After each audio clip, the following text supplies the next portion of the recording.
तो बेटा in the last class we were doing the hybridization and we were on, I think, the static number 5 we were doing now. Give me a thumbs up if it is correct. Static number 5 we were doing. Very good. So Palak has given me a thumbs up. Palak, state the last molecule beta जो हमने किया था.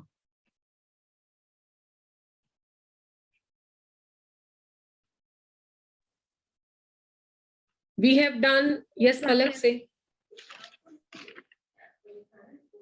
Last. Whether we have done the sulfur tetrafluoride molecule CISA geometry, yes, we have done. Is it correct? Everybody has noted it down? Yes, sir. Okay. Okay. Okay, you can mute Palak. So beta in the static number 5 only we are moving ahead. बच्चा हम कैसे पढ़ रहे थे इसको? We were doing it like, मैं थोड़ा सा आपको recapitulate कर रही हूँ. पहले हमने पढ़ा था बच्चा AB5 मीन टू से 5 के 5 आपके क्या हैं? बॉन्ड पेयर्स हैं. मीन टू से कोऑर्डिनेशन नंबर भी 4 and steric number 5. Coordination number and the steric number both are 5. And the next example is AB4L. है ना? यहाँ तक हम कर चुके हैं. इस एग्जाम्पल में हमने किसको स्टडी किया था? We had studied PF5 और PCl5. इसमें हमने स्टडी किया SF4. अब हम इसी को आगे बढ़ा रहे हैं. तो 3 लिख देती हूँ बेटा मैं यहाँ पे. जो इसकी टाइप बनेगी वो टाइप बनेगी AB3L2. Is it clear? मैं टाइप कैसे लिख रही हूँ? Please give me a thumbs up अगर आपको ये बात समझ में आ रही है कि मैम कैसे टाइप लिख रही है. बी इसमें क्या है और एल इसमें क्या है? मैम रिपीट कर दो. अच्छा जी. AB3L2 का मतलब बेटा इसमें ये होगा कि 3 इसमें बॉन्ड पेयर हैं, 2 इसमें लॉन पेयर हैं.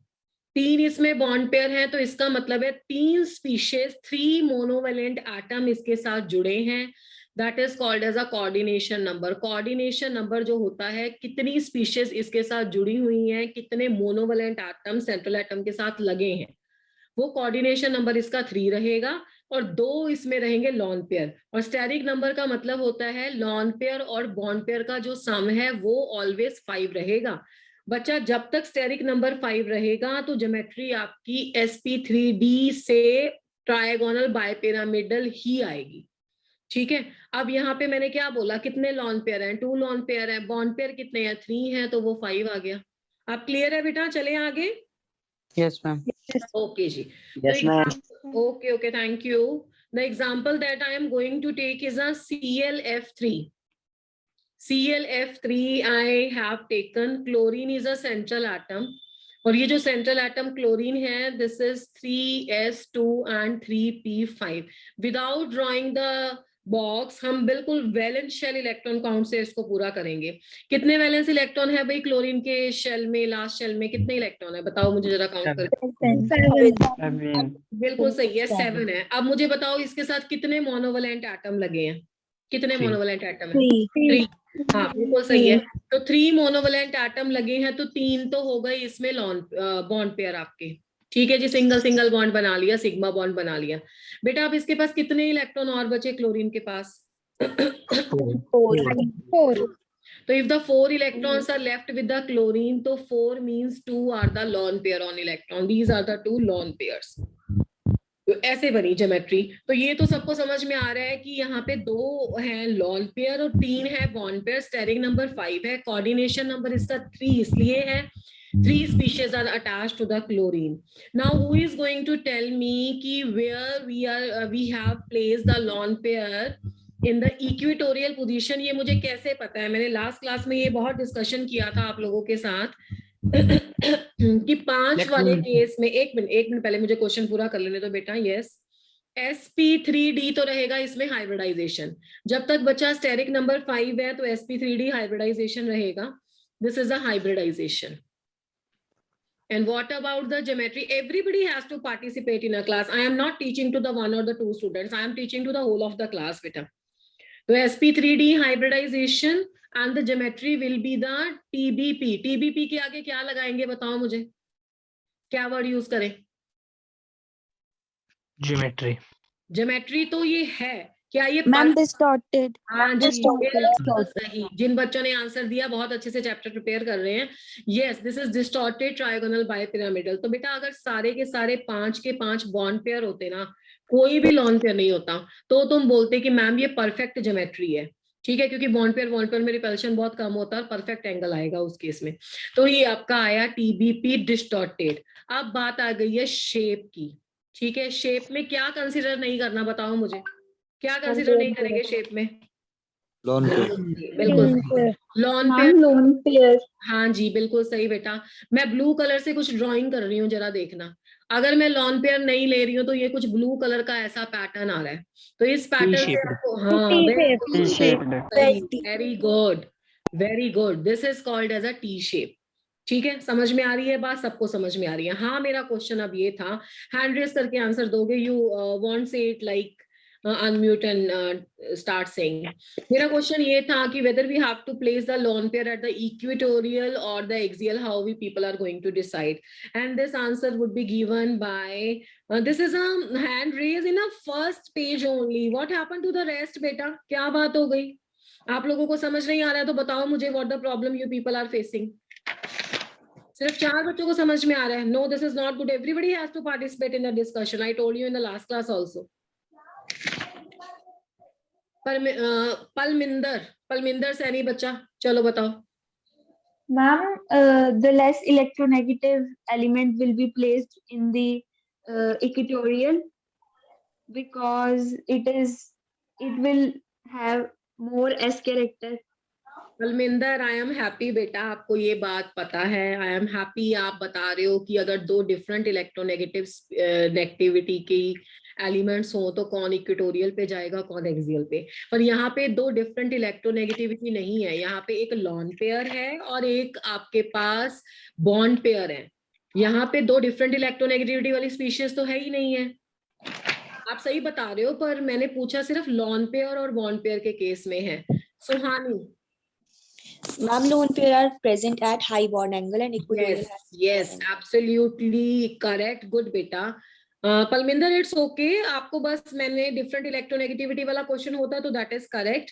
अदरवाइज लॉन पेयर को वहां पे रखना है where there is a high bond angle, so high bond angle is at equatorial, so we are going to place it at this position. अब madam ऐसा है कि आपने हमें पढ़ाया था CLF3, पेपर में आ गया क्वेश्चन BRF3 या कुछ IF3 या पेपर में मैम कुछ ऐसा आ गया, तो we don't know the answer to this question. Yes Rajput, yes, lower your hand if you don't want to ask anything. Now the question is, if we had studied any of the geometry and the hybridization, तो we people are doing it on the basis of valence electron. सब बच्चों को पता है ना बेटा कि मैं वैलेंस इलेक्ट्रॉन काउंट करके कर रही हूँ। अब आप देखो आपका सेंट्रल एटम किस ग्रुप का था? सेंट्रल एटम आपका क्लोरीन है, 17 ग्रुप का है। तो बच्चा सेंट्रल एटम क्लोरीन की जगह वो ब्रोमीन रख दे, ब्रोमीन की जगह वो आयोडीन रख दे। ठीक है, उस केस में वैलेंस इलेक्ट्रॉन तो चेंज होने वाला है ही नहीं है।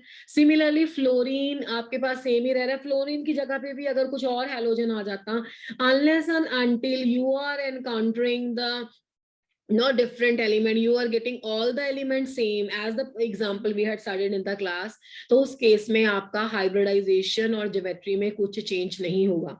यहाँ से आप पढ़ के CLF3 गए हो, पेपर में आपको BRF3 आ गया, आपको इतना तो पता ही है सेंट्रल एटम के इलेक्ट्रॉन्स इतने हैं, वैलेंस इलेक्ट्रॉन का इलेक्ट्रॉन काउंट इतना है, we have to arrange the electron like this, तो इसमें कोई प्रॉब्लम नहीं है। तो is that clear? Steric number 5 type 3 everything?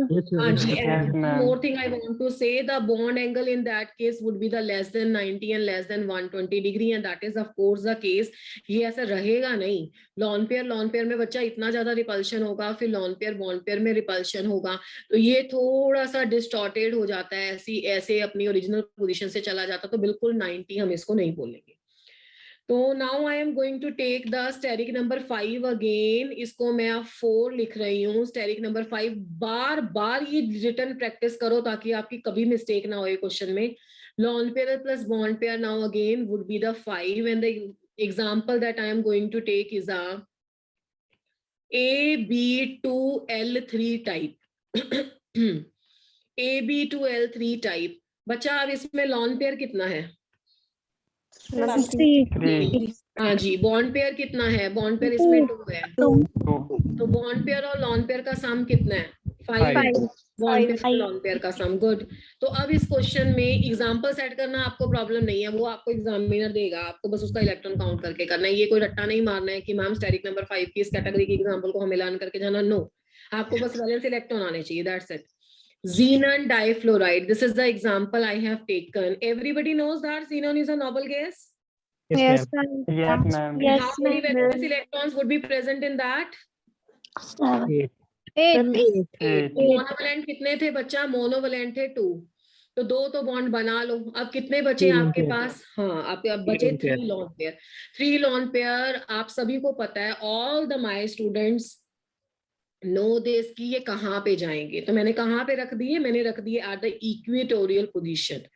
ठीक है जी। अब अगर इसकी हाइब्रिडाइजेशन की बात करें, sp3d, अगर इसकी ज्योमेट्री की बात करें तो again this is a distorted trigonal bipyramidal. अगर इसके एंगल की बात करें तो यहाँ पे तो और ज्यादा रिपल्शन है, less than 90, less than 120 would be there. अगर आप इसकी बात करोगे शेप की, तो what would be the shape of XeF2? linear. Yes. Yes, ma'am. Linear. एक बात समझ में आ रही है? देखो एक बात देखना जरा, जब हमने स्टेरिक नंबर 2 पढ़ा था, जिस केस में AB2 टाइप का मॉलिक्यूल था, तब ज्योमेट्री क्या आई थी? बताएगा कोई मुझे?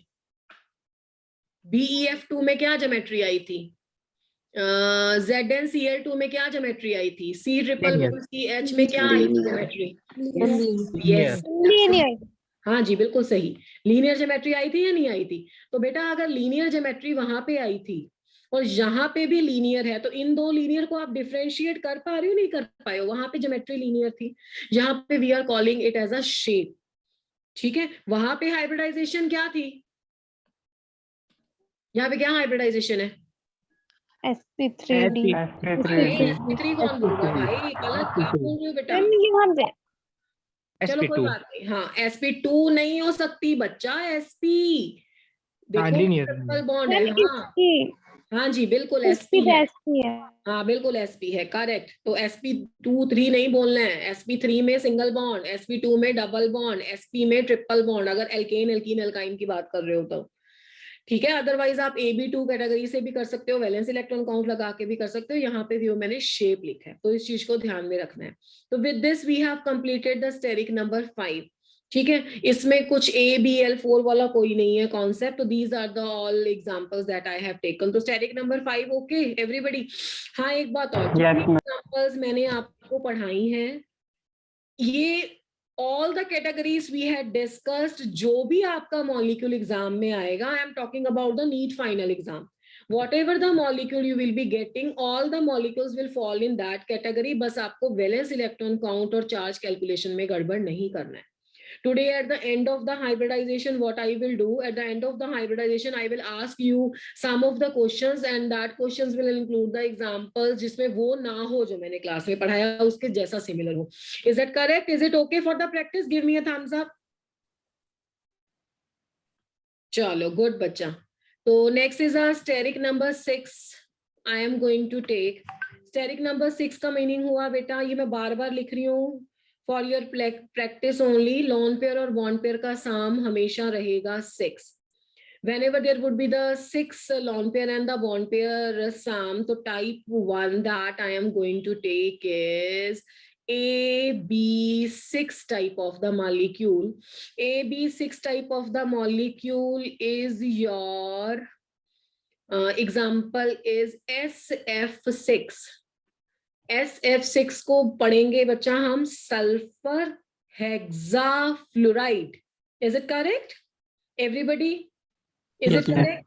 तो बेटा मैं इसको लिख नहीं रही हूँ बिकॉज सबको पता है। तो सेंट्रल एटम मैंने सल्फर लिया। The valence shell electrons of the sulfur are 3s2 and the 3p4। हाँ जी बिल्कुल ठीक है। तो 3s2 3p4, तो इसके पास एक एडवांटेज है, 3d 0 भी होगा। I am not at all making the box diagram, mind में कैलकुलेशन करो कि 3p4 कैसे लगा होगा। 3p4 बच्चा जी ऐसे होगा। ठीक है, एक पेयर्ड सिस्टम और 2 अनपेयर्ड हैं। ठीक है, अब हमारे पास 2 अनपेयर्ड इलेक्ट्रॉन हमें नहीं चाहिए। How many unpaired electron? ये हो गया आपका 3s वाला केस, ये होगा 3p वाला केस। हमें कितने अनपेयर्ड इलेक्ट्रॉन चाहिए? हमें चाहिए 6। तो what we are going to do, we are going to excite this electron, we are going to excite this electron. तो in the next step there would be all the electrons unpaired. तो is this much calculation is enough? Yes, ma'am, it's 1 enough. 2 Yes, 3 Yes, 4 ma'am. 5 6। हाँ, ये mind में चलनी चाहिए। वैसे आपको monovalent का कॉन्सेप्ट सिखा दिया तो इट्स ओके। तो इसका मतलब है 2 इलेक्ट्रॉन की एक्साइटेशन चाहिए। तो सल्फर के जो आपके 6 बॉन्ड बनेंगे, they will attain this type of geometry. The hybridisation in that cases S एक इन्वॉल्व था, P3 इन्वॉल्व थे और D2 इन्वॉल्व। sp3d2. हाँ जी बिल्कुल, एक डी बढ़ गया क्योंकि फास्फोरस के केस में P3 था, यहाँ पे P4 है और 2 इलेक्ट्रॉन की एक्साइटेशन यहाँ पे हमें चाहिए। तो sp3d2 तो बच्चा हो गया hybridisation. And rest we have to discuss about the geometry. Can anybody tell the name of this geometry? Octahedral. हाँ जी बच्चा, octahedral is a geometry and the bond angles are 90 degree. 90 degree आप इसको ऐसे बना सकते हो, ये above and below the plane है and 90 है all the angles, these are 90। आप इसको 90 देखोगे, ऐसे देखोगे तो वो 180 हो जाएगा। तो and नहीं मैं लिख रही हूँ, मैं और लिख रही हूँ। तो this is a 90 डिग्री, या और 180 भी लिखा हो, इस तरीके से देखते हैं तो it's okay.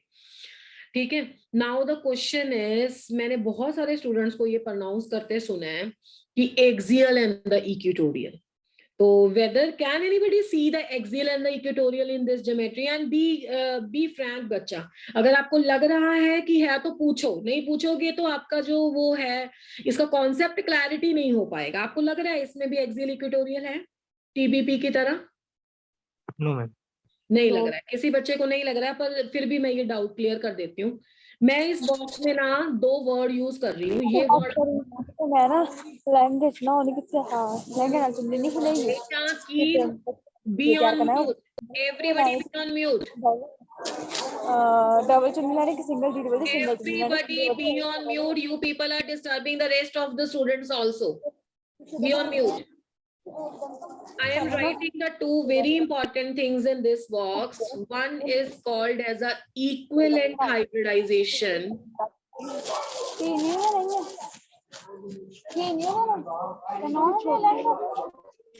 Give me a 1 minute. I am just checking who is not muted. Just a minute.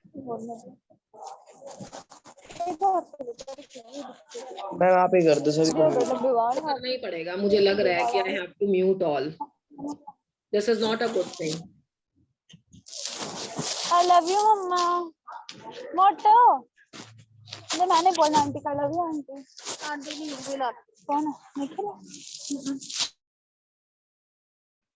Yes, this is not the way to behave in the class.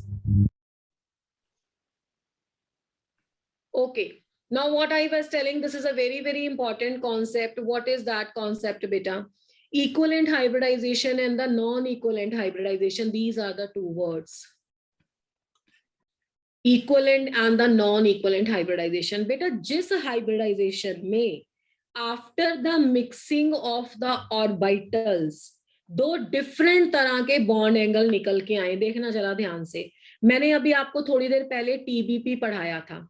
When I told you the TBP, then एक portion आपका ऐसे आया था, ठीक है, that is just like a triangle जिसमें आपको sp2 type का मिला था ना। We had done the trigonal planar जिसमें आपको AB3 टाइप के मॉलिक्यूल मिले थे, है ना।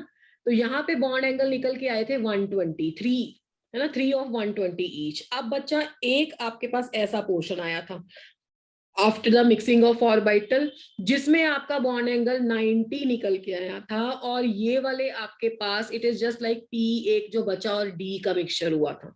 तो जब कभी हाइब्रिडाइजेशन से, मिक्सिंग ऑफ ऑर्बिटल से you are getting the 2 different bond angles, that particular hybridization is known as the non-equivalent hybridization।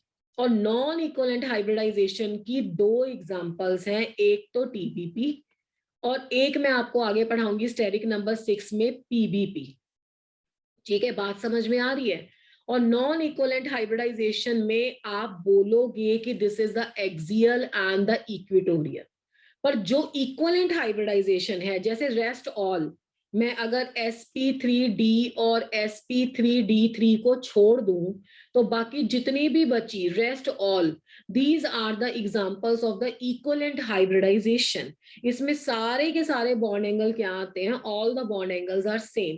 और उस केस में you don't have to pronounce the axial and equatorial. बच्चा यहाँ पे सारे के सारे बॉन्ड एंगल्स क्या हैं, सारे के सारे बॉन्ड एंगल है 90 और 180, और कहा है मैंने एंड नहीं कहा है। तो this is the equivalent hybridisation and here axial equatorial कुछ भी नहीं है, ठीक है, ये ऑल आर 180 डिग्री।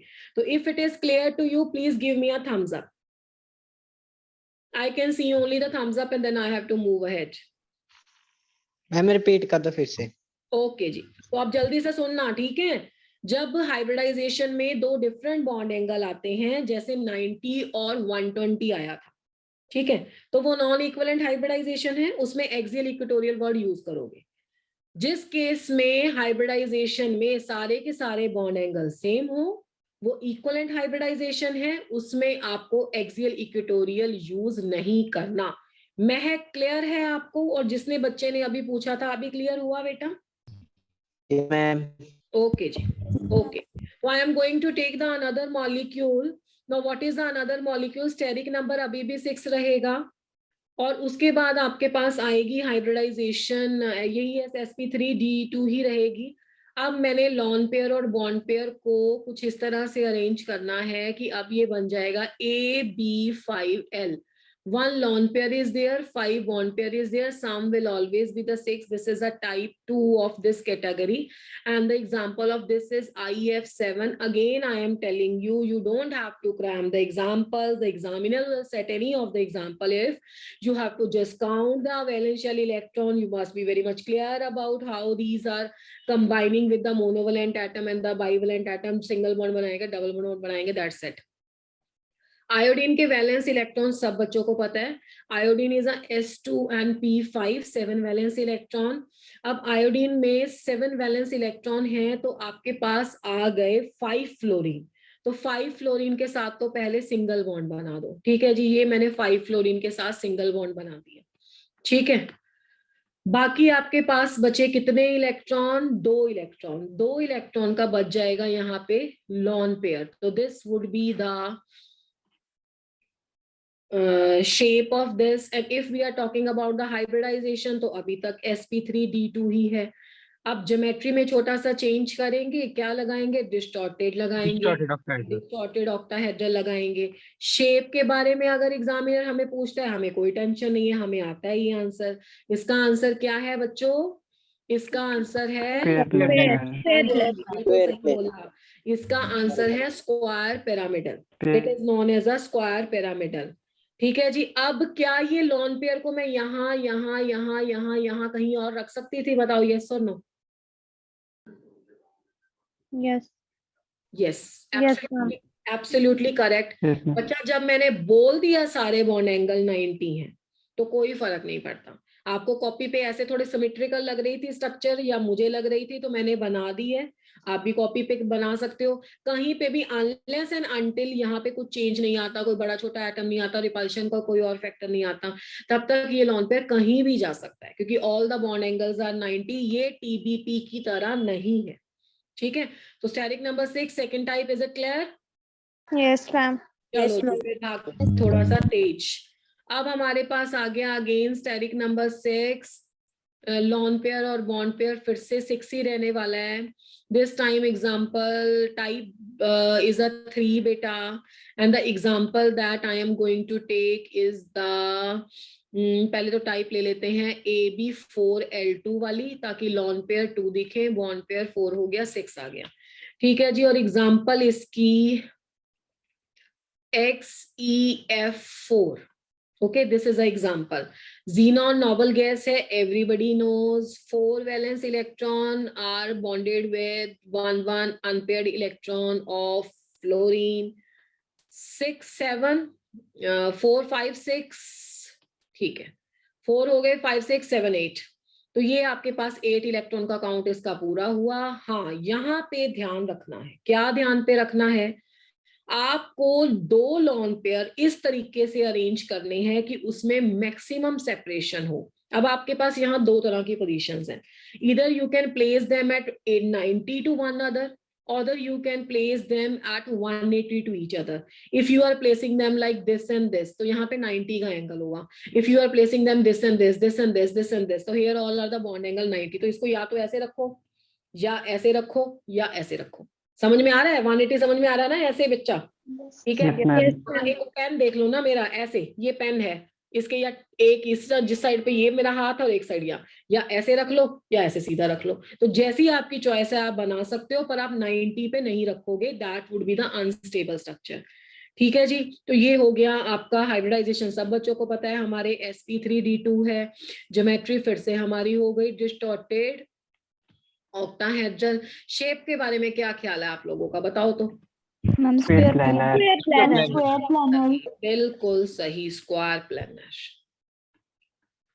इसके साथ स्टेरिक नंबर 6 भी done, type 3 we have done, and last is the steric number 7. Steric number 7.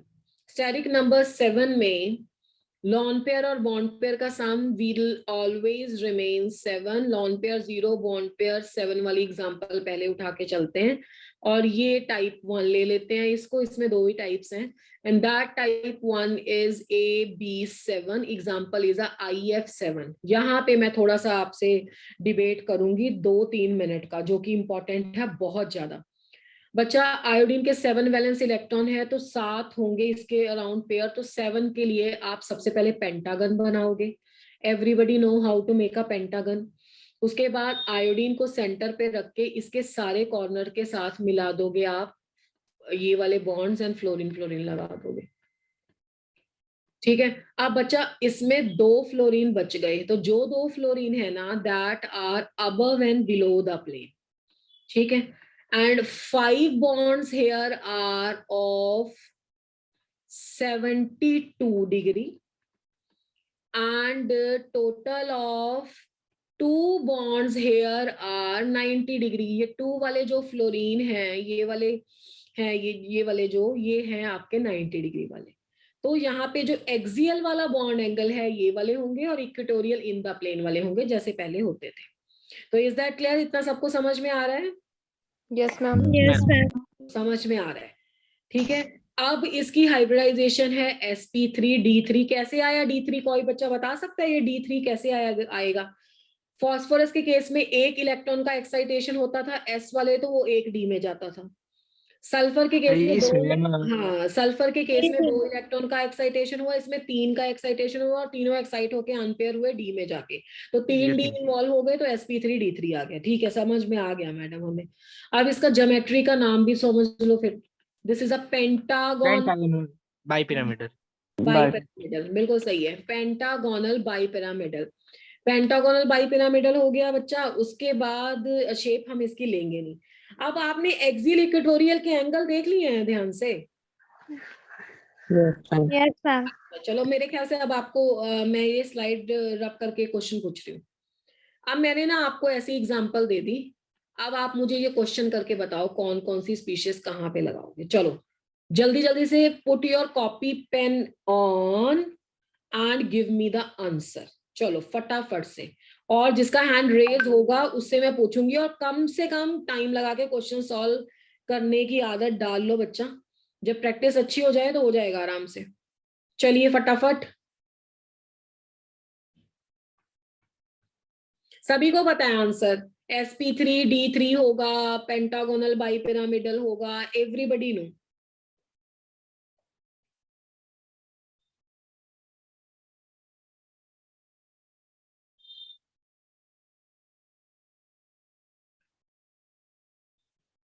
अभी तक 2 पार्टिसिपेंट्स के हैंड रेज हैं बस.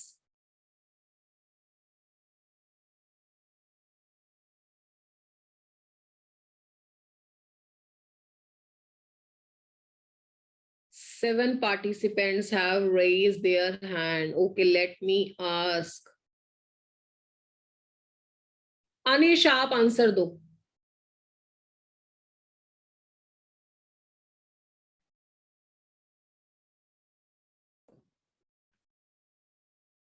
Anish.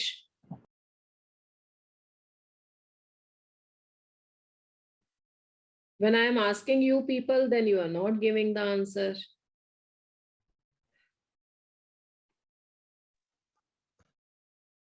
Okay, just raise your hands again.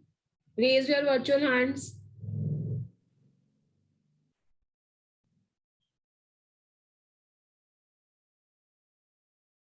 रुचि, रुचि आप बताओ बेटा। मैम सीएल वाले 90 एंगल पे होंगे। सीएल वाले 90 एंगल के होंगे। रुचि बेटा इसका रीजन भी बता। Ruchi, can you tell me the reason of this? No ma'am. तो दिस इज नॉट गुड बेटा, कॉन्सेप्ट बनाना है हमें। देखो कैसे करना है। I am happy at least 7 to 10 participants are there who have raised their hands. अब देखो क्या होता है, हमने क्या सीखा था कि जो आपका लेस इलेक्ट्रोनेगेटिव स्पीशीज होगा, less electronegative species, that less electronegative species will always occupy the position which is having the more s character. और मोर एस करेक्टर के लिए जजमेंट हमने कैसे बनाया था? मोर एस करेक्टर तब होगा when you people will be having the higher bond angle. अब यहाँ पे टीबीपी से ज्योमेट्री अलग है। देखो पीबीपी है, टीबीपी के केस में in the plane bond angle था 120, अबव एंड बिलो एक्सियल वाली पोजीशंस पे बॉन्ड एंगल था 90। तभी मैंने आपको कहा था ना एक्सियल इक्वेटोरियल को क्रैम नहीं करना है, तो वहां पे इक्वेटोरियल पे बॉन्ड एंगल ज्यादा था, तो इक्वेटोरियल पे आप रखते थे किसको? लेस इलेक्ट्रोनेगेटिव को, वीक को। यहाँ पे उल्टा है, यहाँ पे एक्सियल वाले केस में बॉन्ड एंगल ज्यादा है, तो जो आपके वीक है इसको यहाँ पे रखो।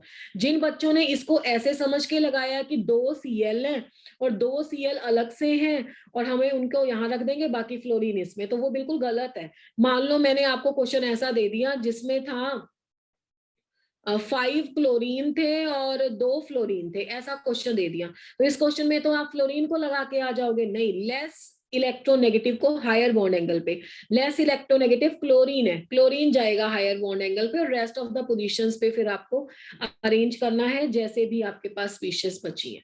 तो ऑलवेज रिमेंबर कि less electronegative species would go at a higher bond angle. तो इस केस में ऐसा देखना। और ये कैसी ज्योमेट्री हुई? इक्विवेलेंट या non equivalent? Non-equivalent. Non equivalent, और इसमें बॉन्ड एंगल भी 2 डिफरेंट टाइप के हैं। चलो जल्दी से अब हम लेते हैं टाइप 2 इसकी। टाइप 2 इसकी लेके चलेंगे जिसमें आएगा आपका A, B, 6 एंड L।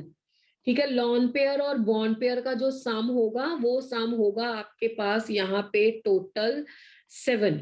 एक लॉन पेयर है और इसमें है 6 बॉन्ड पेयर।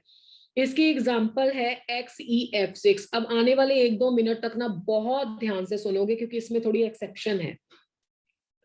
जीनॉन सभी को पता है, जीनॉन के वैलेंस इलेक्ट्रॉन सबको पता है, तो कायदे से देखा जाए तो इसके पास 6 बनने चाहिए बॉन्ड और 1 होना चाहिए लॉन पेयर। और लॉन पेयर को रखा जाना चाहिए कहाँ पे? You can say at the more bond angle position, that is your axial position, और बाकी के बाकी फ्लोरीन ऐसे लगे होने चाहिए। यहां तक जिस जिस बच्चे को समझ आ रहा है मुझे बताओ। हायर बॉन्ड एंगल पे उसे रख दिया एंड बाकियों को लगा दिया फ्लोरीन को। इज दैट क्लियर ना? हाँ ठीक है, सुहानी को समझ यस मैम। ठीक है बच्चा, यस मैम। बच्चे को भी समझ में आ रहा है, गुड। अब यहाँ पे क्या हुआ? अब इसकी हाइब्रिडाइजेशन भी sp3d3 है, इसकी ज्योमेट्री में डिस्टॉर्टेड लगा देना चाहिए pbp, है ना, और इसका बॉन्ड एंगल भी less than 90 and less than 72 होने चाहिए, और ऐसा भी है। अब देखो इस केस में क्या प्रॉब्लम हुई। Why I was telling you earlier कि इस केस में थोड़ा सा एक्सेप्शन है और इस चीज को ध्यान से लेके चलना है। देखो जीनोन, आपको पोजीशन जीनोन की पीरियोडिक टेबल में पता होगी। जीनोन अपने ग्रुप में लास्ट में प्रेजेंट है, तो ये बहुत बड़े साइज का है ना। तो इसको एक एग्जांपल में देके आपको एक्सप्लेन करती हूँ। Let us suppose that we are having a big ball, बहुत बड़ा सरफेस एरिया है उसका, तो ये आपका बड़ा सारा जीनोन है। Now what is the how you are taking the fluorine? Fluorine बहुत छोटा है बच्चा, फ्लोरीन अपने ग्रुप में फर्स्ट मेंबर है, तो इसका साइज बहुत छोटा है। तो अगर फ्लोरीन के सराउंड में ये अरेंज हो रहे हैं ना, तो ये हैं छोटे छोटे फ्लोरीन, 1 2 3 4 5 6, ये है फ्लोरीन। ठीक है, अब हमारे पास जीनोन में है एक लॉन पेयर, और ये जो लॉन पेयर है ये हम ऐसे लगाते हैं बच्चा। बाउंड्री तो हम वैसे बना रहे हैं, अदरवाइज तो lone pair is just a electron, है ना। Lone pair is just a electron, अब होता क्या है कि इतनी बड़ी जीनोन के सरफेस पे छोटे छोटे फ्लोरीन जब अटैच होते हैं ना, और जीनोन इतना बड़ा साइज का है कि उसका effective nuclear charge toward it's lone pairs थोड़ा कम होगा, है ना। बड़ा एटम है तो उसके लोन पेयर और डीलोकलाइज्ड होंगे और फैले होंगे, उसकी पकड़ उस पर कम होगी। तो ये जो लोन पेयर है ना दूर तक चले जाते हैं, मतलब जीनोन की रीच से बाहर चले जाते हैं। तो जो इन्होंने रिपल्शन क्रिएट करना होता है बॉन्ड पेयर के साथ उतना नहीं कर पाते हैं। ऐसी चीज को केमिस्ट्री ने नाम दिया है स्टीरियोकेमिकली इनएक्टिव लोन पेयर। मैं फिर से आपको एक बात समझाती हूँ क्योंकि आप बोलोगे मैम थोड़ा सा दोबारा बता दो, सुनो पहले ध्यान से। लॉन पेयर आपका, सॉरी, लॉन पेयर आपको क्या करना चाहिए, लॉन पेयर को बॉन्ड पेयर को रिपेल करना चाहिए, तब लॉन पेयर बॉन्ड पेयर से वो बॉन्ड एंगल जो है डिस्टॉर्ट होगा, and that we had already discussed. Xenon बहुत बड़ा है, बड़ा होने के कारण इसका होल्ड अपने लोन पेयर के इलेक्ट्रॉन्स पे थोड़ा कम है क्योंकि वो दूर है थोड़ा न्यूक्लियस से, ठीक है। अब इसके सराउंडिंग एटम जो इसको मिले वो और छोटे छोटे साइज के मिल गए। तो जीनोन के सराउंड में जब 6 फ्लोरीन लगते हैं तो ये लोन पेयर जीनोन की रीच से थोड़ा दूर चला जाता है, जीनोन का इस पे इतना होल्ड नहीं रहता कि जो lone pair bond pair repulsion बच्चा होना चाहिए था ना वो नहीं हो पाता है। तो जब ये lone pair bond pair repulsion उतना नहीं हो पाता है तो ऐसे लोन पेयर को बोलते हैं स्टीरियोकेमिकली इनएक्टिव लोन पेयर। तो मैडम हमें इस चीज को जान के क्या करना है, आपको इस चीज को जान के ये करना है कि ये लोन पेयर इनएक्टिव हो गया मतलब थोड़ा दूर चला गया, तो देखने में ये जो मॉलिक्यूल XCF6 है ना, ये मॉलिक्यूल देखने में लगता है ऑक्टाहेड्रल। जब आप लोग आगे जाओगे रिसर्च में जाओगे, अब हम लोगों ने तो पढ़े हैं ये रिसर्च पेपर तो हमें पता है कि इसमें क्या होता है क्या नहीं है। तो आप देखोगे कि जीनोन हेक्साफ्लोराइड को ऑक्टाहेड्रल बोला गया है उस केस में, जबकि ऑक्टाहेड्रल कब आता है हमारे पास, आपको पता है ना स्टेरिक नंबर 6 कब आता है, जब sp3d2 होता है। तो जीनोन हेक्साफ्लोराइड जब इसको शेप के इंटरप्रिटेशन से देखा गया तो उस केस में इसका ये लोन पेयर हम जो ऑब्जर्व हुआ वो इनएक्टिव ऑब्जर्व हुआ, so it is considered as a octahedral. Madam what would happen अगर फ्लोरीन की जगह पे कुछ और आ गया, वो भी मैं आपको बताती हूँ। थोड़ा सा पोर्शन ये रब कर लेते हैं क्योंकि ये पेज इंपॉर्टेंट है, थोड़ी देर आपको दिखना चाहिए। सुनो बच्चा, अब मैडम जीनोन के बगल में आ गया ब्रोमीन, ले आओ भाई, मैंने कब मना किया, ले आओ ब्रोमीन को भी घुमा देते हैं बच्चा। अब जीनोन तो आपका उतना ही बड़ा है, ठीक है ना। अब ब्रोमीन कैसा है, अच्छा मुझे बताओ, ब्रोमीन फ्लोरीन से बड़ा है छोटा है? बड़ा है। बड़ा। हाँ ये बात सही है, हमें समझ में आ रहा है। मैडम जी फ्लोरीन से नीचे क्लोरीन, क्लोरीन से नीचे ब्रोमीन। तो बच्चा जब ब्रोमीन बड़ा है साइज में, है ना, तो ब्रोमीन जो आपका थोड़ा सा कंपैरेटिवली बड़ा है साइज में, तो उस केस में ये लोन पेयर बच के नहीं निकल पाता है। मतलब it is not just like कि इट कैन एस्केप। वो मतलब मान लो कि इसकी इतनी थी, ऐसी ऐसी लॉब थी। अब ये लॉब मैं एक यहाँ पे बना रही हूँ, अब मेरे पास तो बेटा कोई ऐसा मेजर है नहीं है, मैं तो हाथ से ही बना रही हूँ, तो ये ऐसी लॉब है। अब आपको भी दिखाई दे रहा है कि मेरी सिंपल सी ड्राइंग में भी यहाँ पे तो बहुत स्पेस बच रहा था, फ्लोरीन छोटे छोटे थे, यहाँ पे रिपल्शन का मैग्नीट्यूड इग्नोर नहीं किया जा सकता। समझ में आ रही मेरी बात या नहीं? Give me a thumbs up अगर आपको मेरी कहानी समझ में आ रही है, जीनोन हेक्साफ्लोराइड वाली और जीनोन हेक्साब्रोमाइड वाली।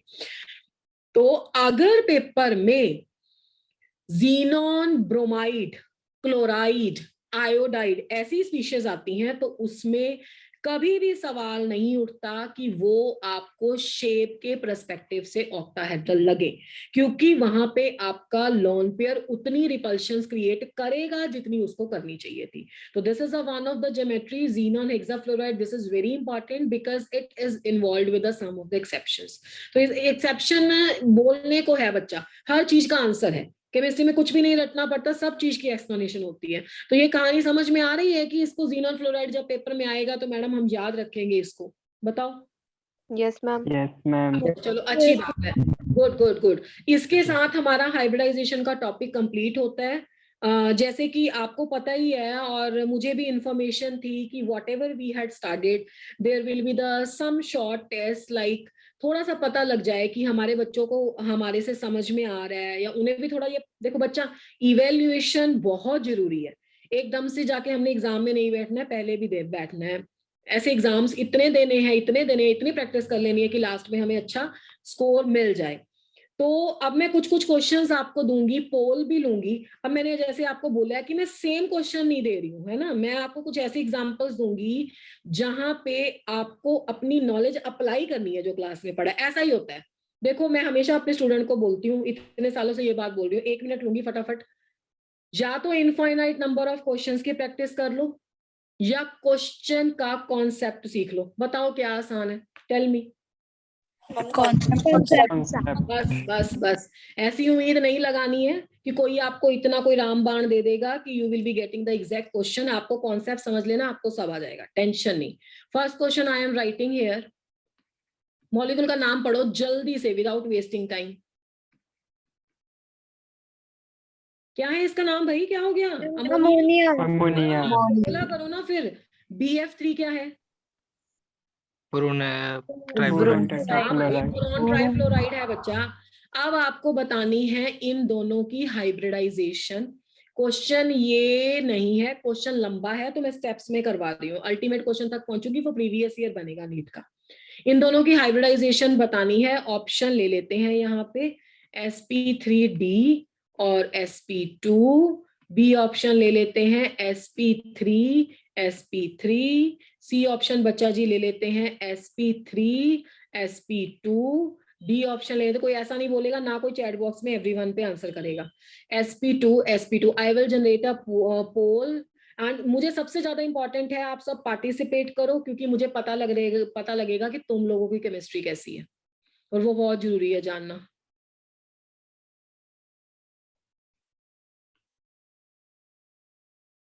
Can you see the poll on your screen? If yes, you have to participate everybody. गलत सही बात की बात है, पहले पार्टिसिपेट तो करो फटाफट से, जल्दी जल्दी। 2 ही क्वेश्चन होंगी मैं इसमें क्विक मैनर में।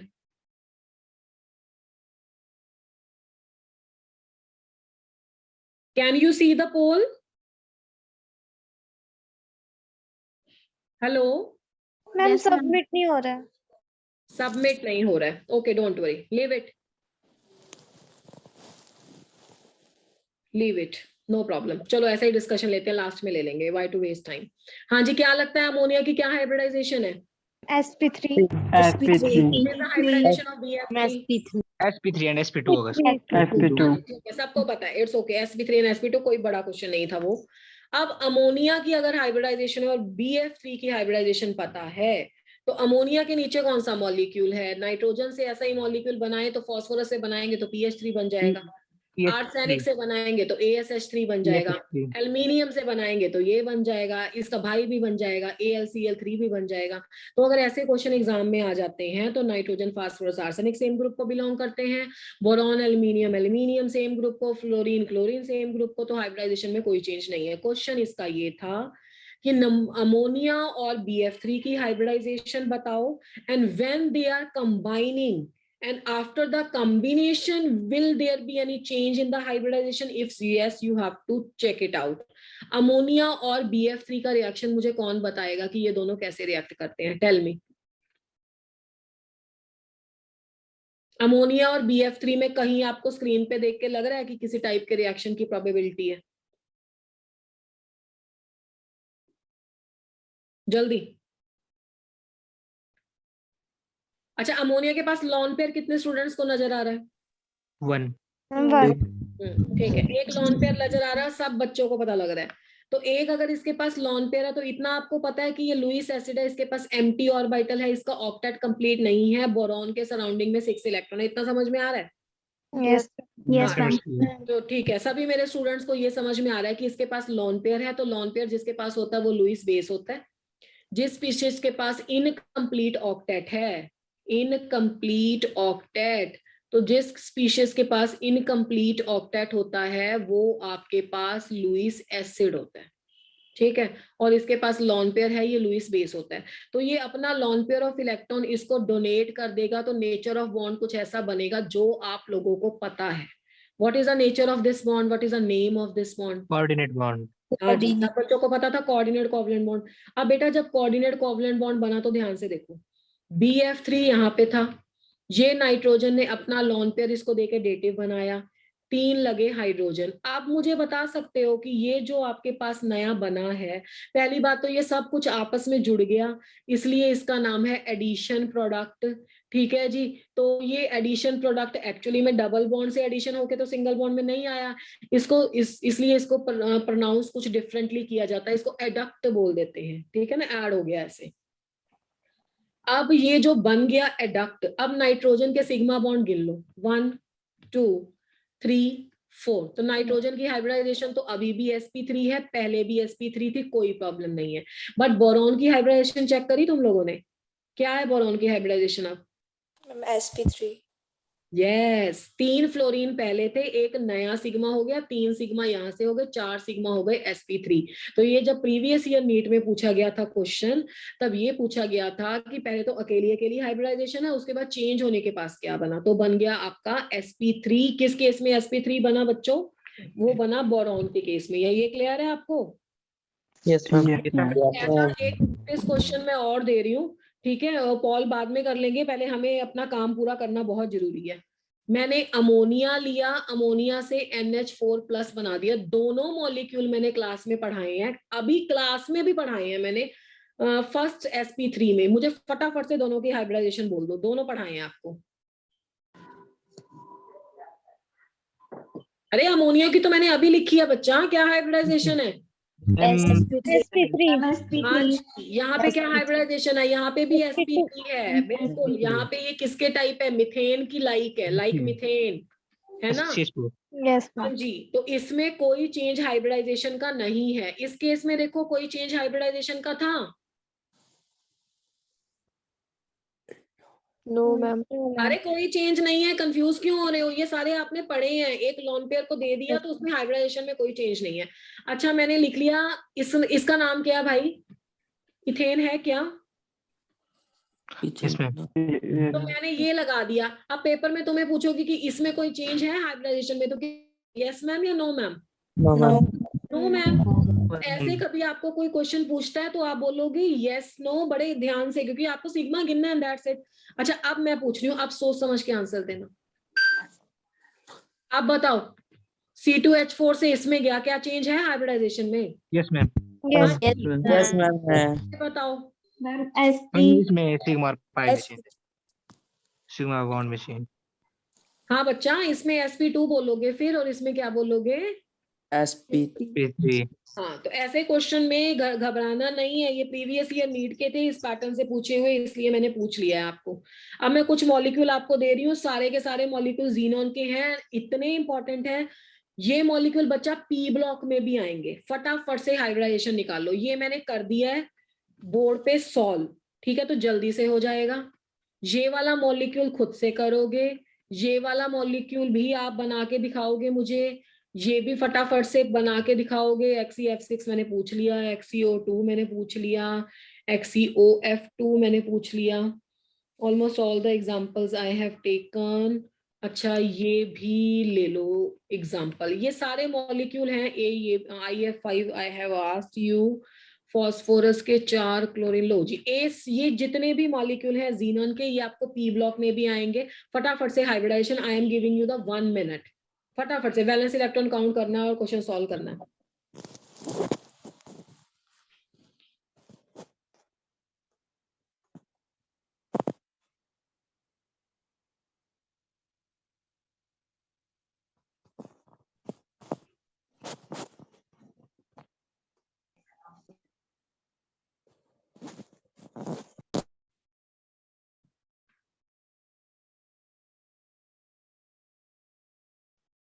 Okay, first molecule XeF2, you can do with me also, no problem। XeF2 फटाफट से hybridisation. sp3d। sp3d। Very good, I just want this type of speed, very good बच्चा। ज्योमेट्री बोलो फटाफट से। Distorted by trigonal bipyramidal. Shape बताओ फटाफट। Ma'am linear. बिल्कुल जी। अब मैडम XeO3 कौन बच्चा बना पाया? नहीं तो मैं बताती हूँ। हाँ जी, is there anybody? Yes ma'am. Yes ma'am. चलो डिफरेंट डिफरेंट आंसर आ रहे हैं अभी, कई मैं क्लियरली सुन भी नहीं पा रही हूँ, sorry for that. Double bond लगेंगे और एक लोन पेयर। डबल बॉन्ड लगेगा, ओके सर। हाँ बिल्कुल सही बोल रहे हो तुम एक लोग, लोन पेयर। इतना तो मेरे बच्चों को समझ में आ गया है कि 2 बॉन्ड हम यहाँ लगाएंगे मैडम, 2 यहाँ लगाएंगे, 2 यहाँ लगाएंगे। बच्चा ये सोच लो कि इससे जीनोन के सारे इलेक्ट्रॉन पूरे हो रहे हैं, 1 2 3 4 5 6, 2 बच गए 1 क्या? Lone pair. लोन पे वेरी गुड, सिग्मा गिनो फटाफट। 3 3 सिग्मा का मतलब क्या होता है? sp2। गलत। क्यों? क्योंकि आपको लॉन पेयर भी तो काउंट करना होता है ना हाइब्रिडाइजेशन में। हाँ sp3। बिल्कुल, 4 सिग्मा आपका आंसर तो सही था बच्चा, 3 सिग्मा का मतलब तो sp2 ही होता है, पर इस केस में 4 सिग्मा है क्योंकि ये वाला भी आएगा। ठीक है जी, sp3 हो गया। अब आगे बताओ जरा, इस केस में XeOF2 में कैसे बनाया गया इसको? 2 है फ्लोरीन और sp3d2। अच्छा करके देख लेते हैं कैसे बनता है। डबल बॉन्ड ऑक्सीजन के साथ लगाया होगा, एक यहाँ लगाया होगा, एक यहाँ लगाया होगा। 1 2 3 1 2 3 4, हाँ जी, बाकी 5 2 6 लोन पेयर। 7 8, तो कौन सी कैटेगरी में फॉल किया बताओ मुझे? A B 3 L 2। sp3d2। बिल्कुल बिल्कुल बिल्कुल सही, sp3d। और शेप क्या बताओगे, बताओ इसकी, बोलो। 2 लॉन पेयर वाली कौन सी एग्जांपल थी? T shape. हाँ जी टी बिल्कुल शेप्ड। सही, बिल्कुल सही, बिल्कुल सही, टी शेप। चलो अब फटाफट से आ जाओ XeF4 पे। चलो आ जाओ। XeOF4। हाँ जी, XeOF4 में एक पे डबल बॉन्ड लगाया होगा, एक sp3d3। F 2 F 3 F 4 F 1 2 3 4 5 6 7 8, तो 1 2 3 4 5 6, हाँ जी क्या बनी hybridisation, who will tell? sp3d3। sp3d2। D2. 3d2। 1 2 3 4, 4 ही थे। अच्छा जी, ऐसे। और ये अब लॉन पेयर को कैसे डिसाइड करोगे ये भी देख लो। लॉन पेयर को रख देना यहाँ पे और फ्लोरीन को दूसरी जगह पे। ये मुझे कैसे पता? क्योंकि मुझे रिपल्शन का मैग्नीट्यूड पता है कि पाई और इसमें होता है। ठीक है, ऐसे ही बनाओगे ना, 1 2 3 4 5 6 7 8। तो बिल्कुल सही आंसर दिया आपने, sp3d2 है। और इस केस में बनेगा आपका पिरामिडल टाइप का। XeF3 बनाया किसी ने? Yes ma'am. क्या बना फिर? हम 3 फ्लोरीन फिर देन वहाँ पे लोन पेयर। लोन पे कितने लॉन पेयर बचे आपके पास? कर पाओगे अरेंज? 3. No ma'am. अच्छा जी, देख लेते हैं। 1 2 3 4 5 6 7, और एक क्या आ गया? क्या आ गया? एक ऑड इलेक्ट्रॉन। तो ऑड इलेक्ट्रॉन वाला मॉलिक्यूल नहीं हो सकता है। एग्जिस्ट नहीं करेगा। हाँ जी, या तो इसको हटाना पड़ेगा या किसके साथ क्लब करना पड़ेगा। अच्छा फटाफट, वो क्लब कर जाएगा, F6 बना सकता है, और 2 जीनोन वो बड़े बड़े साइज हैं तो क्लब भी मुश्किल है इसका। PCl4+ बनेगा नहीं बनेगा बताओ तो फटाफट देखे। फास्फोरस में कितने इलेक्ट्रॉन होते हैं? 5। 5 एक चला गया, 4 4 का 4 sp3। बिल्कुल सही, एब्सोल्युटली करेक्ट। चलो ऐसे मतलब आप मॉलिक्यूल क्रैक कर सकते हो, है ना, पेपर में। अब हाइब्रिडाइजेशन हो गया आपका कल क्लियर, या किसी को कुछ डाउट तो नहीं है भाई इसमें? Almost all type of the examples we have taken. ठीक है, कोई प्रॉब्लम तो नहीं है इसमें? It is clear to everybody? Yes Yes, ma'am. ma'am. अच्छा, एक बात और बताओ मुझे, हाइब्रिडाइजेशन का कॉन्सेप्ट किस मॉलिक्यूल को एक्सप्लेन करने के लिए आया था? CH4. CH4 में थे। CH4 की सारी इक्वल बॉन्ड लेंथ के लिए। और CH4 में कार्बन के कौन से ऑर्बिटल यूज होते हैं सारे? D। ऐसा मत करो भाई, ये sp। sp3 2SO2p नहीं बोलने लग जाना अब आपको। आप खुद ही तो बोल रहे हो hybridisation is to explain all the equal bond lengths of methane, CnH in methane. ठीक है, तो कार्बन के कौन से ऑर्बिटल यूज हो रहे हैं? sp3। और हाइड्रोजन का कौन सा यूज हो रहा है? 1s। ये तो बेसिक कंसेप्ट है हाइब्रिडाइजेशन का। अगर आप पेपर में लिखा होगे ना कार्बन का 2s यूज होता है और हाइड्रोजन का 1s यूज होता है, फिर तो हाइब्रिडाइजेशन तुम करके ही नहीं आए बच्चा पेपर में। Then you have just consider the 2s and the 2p orbitals of hydrogen. जबकि हमें कौन से यूज करने हैं? कार्बन का sp3, 2s और 2p की आइडेंटिटी खत्म हो गई। Give me a thumbs up if you are understanding. ये तो फर्स्ट लाइन थी बच्चा, करेक्ट और नॉट? Yes ma'am. चलो ठीक है जी। अब थोड़ा सा हमें कॉन्सेप्ट बेस्ड लेना है। And why it is so, क्योंकि थोड़ा सा आपको पेपर के लिए भी अपेयर होना है। सिग्मा और पाई बॉन्ड में से कौन सा बॉन्ड स्ट्रॉन्ग है, फटाफट से बताओ। Ma'am pi. Pi bond. I won't. क्या कर रहे हो बच्चा, तुम क्या कर रहे हो? ध्यान से नहीं देखते हो या तो तुम। मैंने तुम्हें सिग्मा कैसे पढ़ाया था, ऐसे पढ़ाया था ना, ठीक है ना? तो सिग्मा होता है हेड टू हेड ओवरलैपिंग से फॉर्म। ध्यान से सुनना ये बातों को। Sigma is formed by the head to head overlapping. Head to head overlapping का क्या मतलब होता है? हेड टू हेड ओवरलैपिंग का मीनिंग होता है कि जो आपका सिग्मा है वो कुछ ऐसा बन रहा है। ये देखो, ये एस ऑर्बिटल है, ये दूसरा एस ऑर्बिटल है, और ये ओवरलैप हुआ, प्लस प्लस वाला रीजन है, उसमें फ्री रोटेशन पॉसिबल होता है ना? ये ऐसे घुमा सकते हो, इसमें फ्री रोटेशन पॉसिबल है, और इसमें ओवरलैपिंग एरिया ज्यादा होता है। ये कंसेप्ट, ये बात मेरी बिल्कुल नहीं आपको भूलनी है। ओवरलैपिंग एरिया इज हाई, ठीक है? इसमें ओवरलैपिंग एरिया क्या होता है? लार्ज होता है। ओवरलैपिंग एरिया इज लार्ज, जिसके कारण ये बॉन्ड होता है स्ट्रॉन्ग। पाई बॉन्ड बनता है बच्चा साइड वाइज ओवरलैपिंग। हाँ, नेक्स्ट क्लास में मैं इसका ओवरलैपिंग का कॉन्सेप्ट आपको बताऊंगी कि कैसे कैसे ऑर्बिटल्स कौन से करेंगे कौन से नहीं। तो जब ये आपके ऑर्बिटल्स ओवरलैप होते हैं, उस केस में ओवरलैपिंग एरिया देखने को आपको लग रहा होगा दो जगह से, पर वो बहुत हल्का हल्का है, बलून शेप स्ट्रक्चर में हल्का हल्का टच है। तो इस केस में ओवरलैपिंग एरिया होता है लेस, ठीक है? तो पाई बॉन्ड होता है वीक। पर एक बात और ट्रू है, वो ट्रू क्या है कि पाई बॉन्ड को आप फ्री रोटेशन नहीं दे सकते। देखो मेरे पास अभी ऑफलाइन क्लास नहीं है, नहीं तो मैं आपको दो पेन लेके समझाती।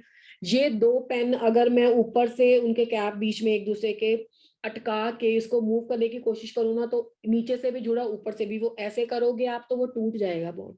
तो उसमें फ्री रोटेशन पॉसिबल नहीं है। किसमें फ्री रोटेशन पॉसिबल है, किसमें नहीं है, बताओ?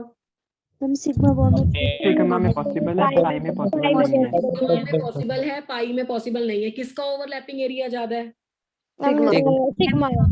सिग्मा का ज्यादा है, पाई का ज्यादा है। कौन सा स्ट्रॉन्ग, कौन सा वीक है? ठीक है।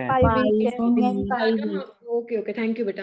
अब मैडम, हमें क्वेश्चन तो डिफरेंट आ गया था, आपने जो बताया था वैसा नहीं आया, कोई बात नहीं, कोई प्रॉब्लम नहीं है। पाई बॉन्ड कभी सिग्मा बॉन्ड के बगैर प्रेजेंट नहीं होता। विदाउट सिग्मा बॉन्ड पाई नहीं दिखेगा आपको। अगर आप सी डबल बॉन्ड सी देखते हो, है ना, तो इसमें एक पाई है, एक सिग्मा है।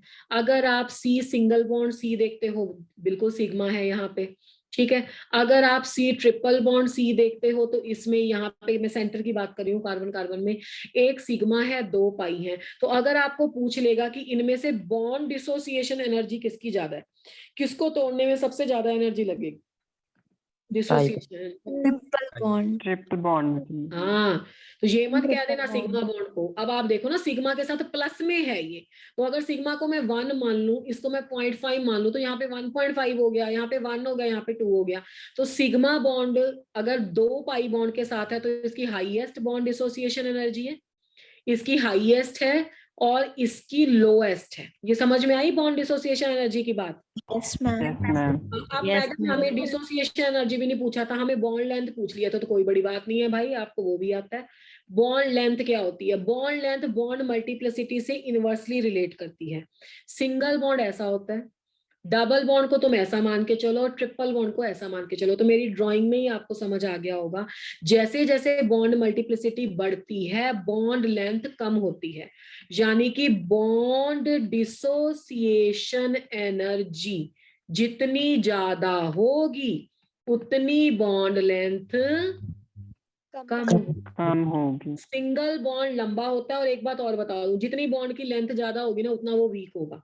जितना वो डेंस होता जाएगा, उसमें ज्यादा इलेक्ट्रॉन डेंसिटी आती जाएगी, वो उतना क्या होता जाएगा? स्ट्रॉन्ग होता जाएगा, ठीक है? सिग्मा बॉन्ड सिमेट्रिकल होते हैं, घूम सकते हैं। पाई बॉन्ड सिमेट्रिकल नहीं होते हैं। अच्छा, मैं वो सिमेट्रिकल एंटी बॉन्डिंग बॉन्डिंग वाला भी बता देती हूँ। ये बॉन्ड लेंथ क्लियर है, बॉन्ड डिसोसिएशन एनर्जी क्लियर है, और क्या क्या हाइब्रिडेशन का कॉन्सेप्ट है ये क्लियर है। इसमें तो कोई प्रॉब्लम नहीं है किसको? No ma'am. चलो ठीक है। अब सुनो मेरी ध्यान से बात। थोड़ा सा मैं आपको मॉलिक्यूलर ऑर्बिटल थ्योरी का बता रही हूँ, वो मैं आपको इसलिए बता रही हूँ कि आपको एग्जाम देना है, वैसे ये डिटेल में पढ़ेंगे हम लोग। मॉलिक्यूलर ऑर्बिटल थ्योरी की 2 बातें जान लो बहुत अच्छे से। एटॉमिक ऑर्बिटल्स कंबाइन करके मॉलिक्यूल्स बनाते हैं, पर कंबाइन करने के लिए ना कुछ कंडीशंस होती हैं। कंबाइन करने की कुछ क्या होती है, कंडीशंस होती है। तो पहली कंडीशन है सिमिलर एनर्जी। मेरे वर्ड्स को पकड़ना बच्चा, similar energy. I have not written over here the same energy. Same energy जब मैं बोलूं तो बेटा क्या बोलूंगी सॉरी, सेम एनर्जी का मतलब होगा 2s 2p 2p, ठीक है? नहीं, सिमिलर एनर्जी का मतलब है कि 1s 2s से p कंबाइन कर सकता है, 1s 3s से भी कंबाइन कर सकता है, 1s 4s से भी कंबाइन कर सकता है। पर हाँ ये बात अलग है 1s का जब 1s से कॉम्बिनेशन होगा तो अच्छा बढ़िया ओवरलैप होगा, ज्यादा ओवरलैप होगा, लार्ज ओवरलैपिंग एरिया होगा, स्ट्रॉन्ग बॉन्ड बनेगा। 1s एंड 4s में थोड़ा वीक बॉन्ड बनेगा। पर similar energy we have to write it, we don't have to write it the same energy, but the same would be the symmetry. Symmetry same होनी चाहिए। Symmetry क्या होनी चाहिए, same. मतलब s का बॉन्ड किसी के साथ भी बन जाए ऐसा नहीं है, जो उसकी इंटरन्यूक्लियर एक्सिस से जिसके वेव फंक्शन का साइन मैच करता है उसके साथ ही बनेगा। तो 2 बातें क्या सिखाई मैडम ने, एनर्जी कैसी होनी चाहिए बताओ, सिमिलर। सही समझे हो? सिमेट्री बच्चा, Same. हाँ बिल्कुल सही। सिमेट्री सेम, सिमेट्री में कॉम्प्रोमाइज नहीं चलेगा, क्वेश्चन पेपर में गलत हो जाएगा। सिमिलर एनर्जी चल जाएगा। पहली तो कंडीशंस हमने समझ ली। बचा अगर 2 एटम कंबाइन करते हैं A एंड B, ठीक है? एटॉमिक ऑर्बिटल्स में बोलूंगी, आई थिंक एटॉमिक स्ट्रक्चर से थोड़ा सा आइडिया होगा। ऑर्बिटल क्या, मैं एस लेके चल देती हूँ, इजी कर लेते हैं काम को। ये एक s ऑर्बिटल है, ये 2 s ऑर्बिटल है, 2 ऑर्बिटल्स कंबाइन किए तो बच्चा जितने कंबाइनिंग एटॉमिक ऑर्बिटल होंगे उतने ही आपके मॉलिक्यूलर ऑर्बिटल बनेंगे। अब ये 2 कंबाइनिंग ऑर्बिटल्स कैसे मॉलिक्यूलर ऑर्बिटल देते हैं, मेरी बात ना ध्यान से सुनना। We are having a less time left and we have to cover the 2 or 3 things. मान लो A and B, these are the 2 persons. ये 2 पर्सन्स एक दूसरे को फर्स्ट डे क्लास में मिल रहे हैं, ठीक है? तो देयर इज अ पॉसिबिलिटी कि उन लोगों के विचार मैच करें and they turn out to be the good friends, and there is a possibility कि नहीं उनकी अंडरस्टैंडिंग बैठ रही है, they turn out to be the good enemies. तो इस तरीके से जब 2 एटम A और B हाइड्रोजन हाइड्रोजन एटम सामने आते हैं तो एक पॉसिबिलिटी तो ये है कि दोनों के न्यूक्लियस के सेंटर में आपके इलेक्ट्रॉन्स आ जाएं और नेट अट्रैक्शन हो तो बॉन्ड बन जाएगा। और अट्रैक्शन से एनर्जी क्या क्या होती है, रिलीज होती है, एब्जॉर्ब होती है? कौन बताएगा मुझे, जल्दी जल्दी जल्दी। Release. हाँ, तो जब अट्रैक्शन होगी ना, ठीक है बेटा, थैंक यू। जब अट्रैक्शन होगी ना तो लो एनर्जी का बनेगा जिसे बोलते हैं BMO। BMO को मेरे बच्चों क्या बोलोगे, बॉन्डिंग मॉलिक्यूलर ऑर्बिटल। क्या बोलोगे? हाँ, गलती नहीं करना, गड़बड़ नहीं करना, बॉन्डिंग वाला स्टेबल होता है। और मान लो कि 2 बड़े बड़े बुरे एनिमीज बन गए हैं। कैसे एनिमीज बन गए हैं, दोनों के न्यूक्लियस सामने आ गए, दोनों के इलेक्ट्रॉन सामने आ गए घूमते घूमते, तो उनमें कौन सी फोर्स आएगी, नेट रिपल्शन। तो बच्चा अगर दोनों में रिपल्शन आएगी तो मेरे बच्चे जानते हैं ये बात को कि रिपल्शन से एनर्जी अपलिफ्ट हो जाएगी, बढ़ जाएगी। इज दैट क्लियर और नॉट? यस। Yes, ma'am. हाँ, तो एनर्जी अगर उनकी बढ़ जाएगी, रिपल्शन हो जाएगी, तो रिपल्शन होने के कारण जो ऑर्बिटल बनेंगे वो क्या बनेंगे, Anti-bonding. हाँ जी, anti Molecular bonding orbital. Molecular orbital. तो ये क्लियर है सभी को? Yes, ma'am. Bonding molecular orbital होते हैं आपके symmetrical about the internuclear axis, ये होंगे आपके anti symmetrical about the internuclear axis. मतलब उन्हें इंटरन्यूक्लियर एक्सिस के अलोंग घुमाया जा पाएगा और उन्हें दूसरे को नहीं घुमाया जा पाएगा। एक को सिग्मा बोलेंगे, एक को सिग्मा स्टार बोलेंगे। अब हमारे पास क्या होता है, अब हमारे पास ना, मैं आपको ये पेज शिफ्ट कर दूं बच्चा, मुझे ज्यादा स्पेस चाहिए थोड़ा। Yes ma'am. हाँ, जब भी पेपर में मॉलिक्यूल का क्वेश्चन आएगा ना, जब भी पेपर में मॉलिक्यूल का क्वेश्चन आएगा वो आएगा आपको ऐसा लिखा हुआ, होमो ऐसा आएगा, हिट्रो में AB टाइप का आएगा। तो जैसे मैंने तुम्हें बोल दिया H2, जैसे मैंने तुम्हें बोल दिया He2, जैसे बच्चा मैंने तुम्हें बोल दिया यू कैन से B2 लिख लो, C2 लिख लो, तो ये मॉलिक्यूल है। तो जब आपके एटॉमिक ऑर्बिटल कंबाइन करके मॉलिक्यूलर ऑर्बिटल बनाते हैं तो there is a same pattern that you have to follow. क्या पढ़ते थे? अफबाउस प्रिंसिपल पढ़ते थे, बोहर-बरीज रूल पढ़ते थे, पॉलीज एक्सक्लूजन प्रिंसिपल पढ़ते थे, हंट्स रूल पढ़ते थे। तो all the rules you have to follow and there is a sequence of the energy that you have to remember. आज मैं आपको लिखवा देती हूँ, अदरवाइज नेक्स्ट क्लास में अच्छे से डिस्कशन करेंगे इसका क्या होता है। वो सीक्वेंस आती है sigma 1s, sigma anti bonding 1s, sigma 2s, sigma anti bonding 2s, पाई 2px, पाई 2py। बच्चा जिसमें मैंने इक्वल लिखा है उनकी एनर्जी सेम है, जिसमें कॉमास लगाया उनकी डिफरेंट है।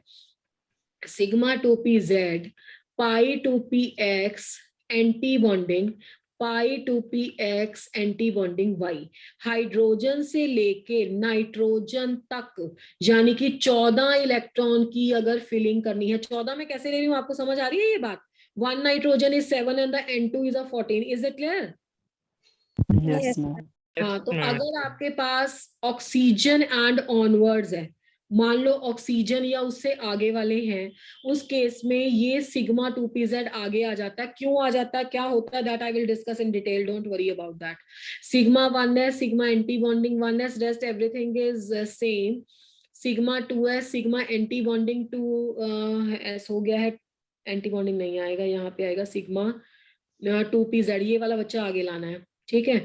उसके बाद हो गया पाई 2px, after that is a pi 2py, after that is a pi anti bonding 2px and pi anti bonding 2py. this is a sequence. अब पैटर्न बहुत इजी है, आपने देखा होगा p can have a maximum of 6 electron, but here I have just splitted the p into the 3 types x y z, तो दो electron सब में आएंगे। अब बॉन्ड ऑर्डर आप निकालते हो, कैसे निकालते हो? Half of the number of electrons in bonding minus number of electrons in anti bonding, isn't it? Yes, ma'am. और जो आपका बॉन्ड ऑर्डर निकाल लिया आपने, बॉन्ड ऑर्डर और बॉन्ड डिसोसिएशन एनर्जी का क्या रिलेशनशिप होता है? डायरेक्ट। बॉन्ड ऑर्डर का मतलब होता है कितने बॉन्ड। हाँ, अगर बॉन्ड ऑर्डर 1 आया 1 बॉन्ड, बॉन्ड ऑर्डर 2 आया 2 बॉन्ड, बॉन्ड ऑर्डर 3 आया 3 बॉन्ड। बॉन्ड डिसोसिएशन एनर्जी भी उतनी ज्यादा होगी, अभी हमने सीखा है। और this is inversely proportional to bond length, वो भी आप मेरे साथ अभी सीख के आए हो कि जितना ज्यादा बॉन्ड डिसोसिएशन एनर्जी होगी उतना बॉन्ड छोटा होता जाएगा, तभी वो स्ट्रॉन्ग होता है, तभी इलेक्ट्रॉन डेंसिटी वहां पे ज्यादा होती है, ठीक है। उसको तोड़ना मुश्किल हो जाता है। अब बेटा, अब जैसे उसने बोल दिया H2, तो H1 में 1 इलेक्ट्रॉन है, 2 we are having the 2 electron, तो 2 electron will just fill in the first one. तो बॉन्ड ऑर्डर इसका क्या निकल गया? This is not a good thing. If I am here, why you people are leaving the class? Why? तो this is extremely bad thing. अगर हम लोग इतनी मेहनत कर रहे हैं तो आप लोगों का तो बहुत बनता है बच्चा प्रैक्टिस। तो 2 electrons are there in the s and the 0 here, तो दिस इज अ 1, तो बॉन्ड ऑर्डर 1 आ गया। ऐसे ही कुछ मॉलिक्यूल्स आते हैं, जैसे ऑक्सीजन का आ गया O2, O2 plus, O2 2 plus, O2 negative, O2 2 negative. Can anybody tell इसमें कितने कितने इलेक्ट्रॉन होंगे? बताओ तो जरा मुझे, ऑक्सीजन में कितने इलेक्ट्रॉन होंगे? 8, 8, 2 में। O2 में कितने होंगे? 16, 16, 15, यहाँ पे 14, यहाँ पे 17, यहाँ पे 18। यस, 18। इलेक्ट्रॉन्स को आपने फिल करना है। 16 आप फिल करके देख लेना, बॉन्ड ऑर्डर आपका 2 आएगा। 14 मैं कर देती हूँ, 2 4 6 8 10 12 14। अब 2 इलेक्ट्रॉन बचे तो बराबर एनर्जी के हैं, तो 1 1 में बांट दो। तो बॉन्ड ऑर्डर आप देखोगे इसका कितना आएगा? 2 आएगा। देखो, बॉन्डिंग से एंटी बॉन्डिंग कट गया, बॉन्डिंग से एंटी बॉन्डिंग कट गया, तो ये आपके बच गए इलेक्ट्रॉन बाकी 2 4 6 6 minus 2 4 4 by 2 2, ठीक है। तो बॉन्ड ऑर्डर 2 हुआ। तो ऑक्सीजन का अगर बॉन्ड ऑर्डर 2 है तो O2 प्लस का कैसे निकालोगे? कितने इलेक्ट्रॉन माइनस करोगे बताओ इसमें से? 1 इलेक्ट्रॉन माइनस करोगे ना, 15 नहीं हो गए अभी, ठीक है। Yes, ma'am. यहाँ पे इससे तो ये कट गया, इससे ये कट गया, तो 2 4 6 6 minus 1, ठीक है। 1 2 2 4 6 6 minus 1 कितना हो गया? 5 5 by 2 हो गया 2.5। तो इसका ना एक बहुत सिंपल सा लॉजिक है, बहुत इजी आपको लगेगा। O2 का अगर बॉन्ड ऑर्डर 2 आता है तो O2 प्लस में ना 0.5 ऐड कर दो, 2.5 आ गया। O2 2 प्लस में ना और 0.5 ऐड कर दो, तो 3 आ गया। O2 नेगेटिव में ना 0.5 इसमें से माइनस कर दो, 1.5 आ गया। O2 2 नेगेटिव में ना फिर से 1.5 माइनस कर दो तो इसका 1 आ गया। तो जो एक्चुअली में O2 का बॉन्ड ऑर्डर आया है, प्लस है तो उसमें 0.5 ऐड करते चलो, माइनस है तो उसमें से 0.5 माइनस करते चलो। बाकी अगर आपको इसका बॉन्ड ऑर्डर पता लग गया है तो आप इसका क्या आराम से निकाल सकते हो, बॉन्ड लेंथ का और बॉन्ड डिसोसिएशन एनर्जी का ऑर्डर। जितना बॉन्ड ऑर्डर ज्यादा होगा उतनी बॉन्ड लेंथ कम होगी। तो इज दैट क्लियर कि ऐसे क्वेश्चंस को कैसे करते हैं? थोड़ा बहुत देखा हुआ है पहले, वैसे तो हम इसे डिटेल में करेंगे। Yes ma'am. मैम चलो यस मैम। ठीक है, अब लेते हैं आपके पोल के क्वेश्चन। तो आए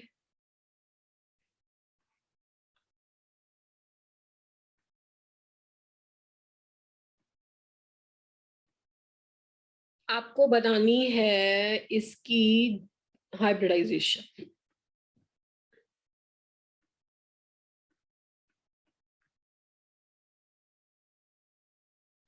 sp sp2 sp3, let me check अगर पोल हो पाता है तो, या none, A B C D, या हम इसको ऐसे कर सकते हैं, let me check if we can have a poll और नॉट।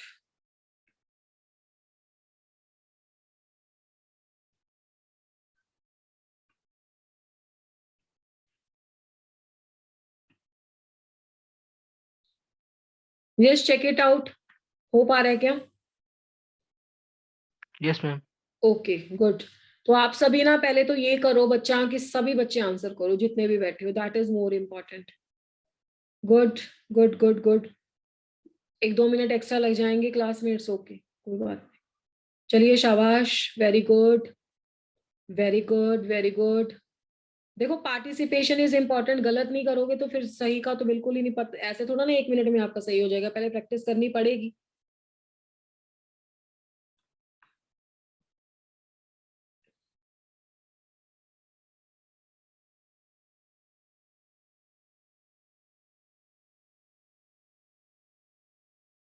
Good class. अच्छा, मोस्ट ऑफ द बच्चों ने, most of the students had opted for C, okay. कैसे किया बच्चों? सल्फर के वैलेंस इलेक्ट्रॉन बताओ पहले मुझे कितने हैं? 6। 6। कितने आपने सिंगल बॉन्ड बनाए थे ये बताओ मुझे। 3 ऑक्सीजन है, 2 नेगेटिव चार्ज है, सिंगल बॉन्ड कितने बनाए थे क्विकली? भाई आपको जैसे सिखाया पैटर्न वैसे ही करोगे ना। 2 oxygen are negatively Two charge. single bond. हाँ, तो बाकी एक बनेगा double bond. Electron Yes, count ma'am. देखो, 1 2 3 4 5 6, तो 4 इलेक्ट्रॉन पेयर, एब्सोल्युटली करेक्ट। अच्छा एक बात और मुझे बताओ, सल्फर के पास कौन सा ऑर्बिटल है? ये वाला डी ऑर्बिटल होता है, यस आपको मैम। पता है ना? इसके यस पास ma'am. Yes P ma'am. Orbital होता है। तो इस वाले बॉन्ड का नाम होता है डी पाई पी पाई, तो इसमें कोई प्रॉब्लम नहीं होनी चाहिए। इस वाले डबल बॉन्ड का नाम होता है पी पाई पी पाई। मैंने क्यों बोला इसका नाम पी पाई है? क्योंकि इसमें भी आपका पी ऑर्बिटल है, इसमें भी आपका पी ऑर्बिटल है। ठीक है, तो this is P pi, here it is D pi P pi. चलिए नेक्स्ट क्वेश्चन, गुड अटेम्प्ट।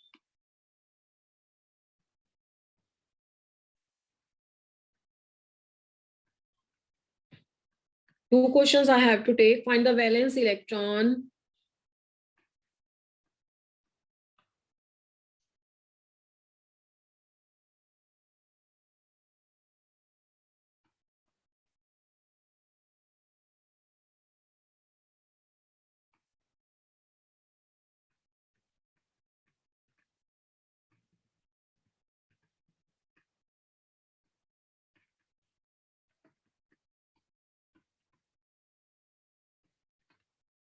मैंने कैलकुलेशन का मेथड भी बोर्ड पे लिख दिया है, तो होप सो कि आपको समझ में आना चाहिए।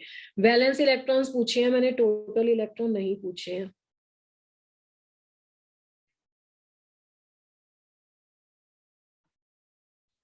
Yes, try this out.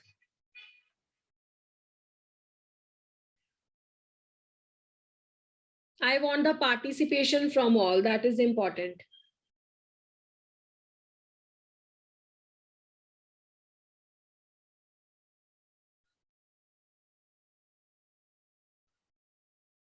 बेटा अभी भी सभी स्टूडेंट्स ने पार्टिसिपेट नहीं किया है, have to wait, it is okay about 2 or 3 minutes. मैंने भी 2 or 3 minutes लेट ही ज्वाइन किया है, but I have joined but your earlier class was going on.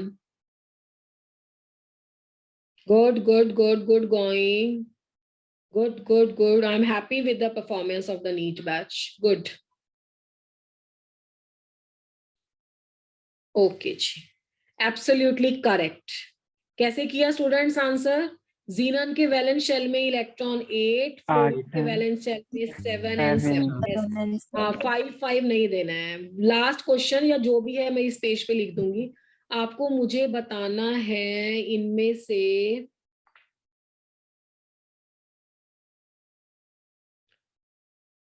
कि जो बॉन्डिंग मॉलिक्यूलर ऑर्बिटल्स हैं and anti bonding molecular orbitals हैं are formed by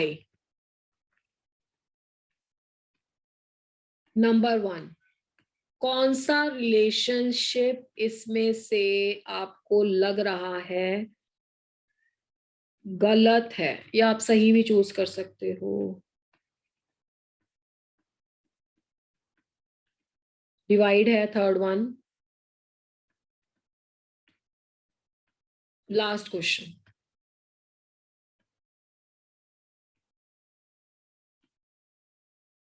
Yes, try this out.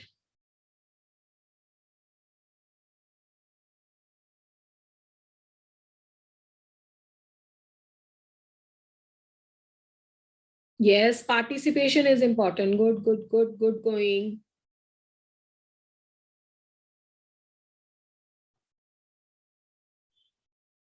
Good.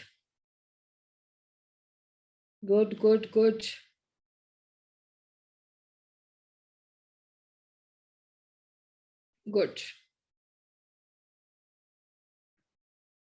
Yes, absolutely correct. जो atomic orbital हैं या तो वो add होते हैं या सब्ट्रैक्ट होते हैं, मल्टीप्लाई भी नहीं होते. एटॉमिक ऑर्बिटल यानी कि मॉलिक्यूलर ऑर्बिटल मल्टीप्लिकेशन से, डिवीजन से या इससे नहीं बनते. Absolutely correct. या तो वो प्लस होते हैं या माइनस होते हैं. Very good. All the very best for your exam, and I know this NEET batch will give the good result. और रिजल्ट से भी सबसे ज्यादा मुझे ये इंपॉर्टेंट है आपके कॉन्सेप्ट क्लियर हैं. पेपर में बैठिए, ट्राई कीजिए, and in order to solve the questions we are here only. Is that clear? ठीक है. फुल एफर्ट लगा के टेस्ट दोगे, give me a thumbs up. हम डाउट भी सॉल्व करेंगे क्लास में. ठीक है. Yes, ma'am. चलो, very good बेटा.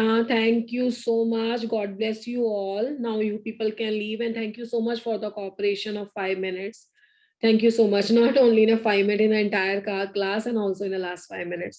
Thank you so much beta. Thank you, ma'am. Thank you, bacha. Thank you, ma'am. Thank you ji. Bye bye beta. Take care. Bye bye.